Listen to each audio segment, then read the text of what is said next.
నరేంద్ర మోడీకి ఇప్పుడు అతిపెద్ద సవాల్ అనే కంటే కూడా భారత్కి అతిపెద్ద సవాల్. భారతదేశం మీద ఒక కుట్ర జరుగుతోంది.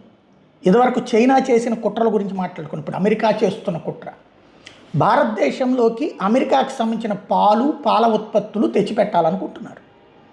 అప్పుడు ఏమవుతుందంటే, ఇప్పుడు మనకి 80 రూపాయల లీటర్ ఉందనుకోండి, వాడు 40 రూపాయలకి 50 రూపాయలకి ఇచ్చేస్తాడు. మనకి ఇక్కడ నెయ్యి ఎట్లాంటిది 400 500 ఉందనుకోండి, వాడు 200కి 300కి ఇచ్చేస్తాడు. మనం ఏం చేస్తాం, ఫస్ట్ తక్కువ రేటుకి వస్తుంది, వీళ్ళు చాలా ఫ్లేవరు, స్మెల్స్, గిల్స్, పబ్లిసిటీ బాగా చేస్తారు, అవి కొనుక్కుంటాం. తర్వాత మన ఇండస్ట్రీ, మన రైతులు, మన డైరీలు ఇవన్నీ కొలాప్స్ అయిపోతాయి. అంటే ఒక ఆదాయ వనరు పల్లె ప్రాంతాల నుంచి నాశనం అయిపోతుంది. అట్లాగే వాళ్ళ వ్యవసాయ ఉత్పత్తులు, సోయానా లేకపోతే మొక్కజొన్న ఇట్లాంటివి మన దేశానికి పంపిస్తామంటారు. మనకేంటంటే ఇక్కడ వ్యవసాయంలో లక్షల మంది కాదు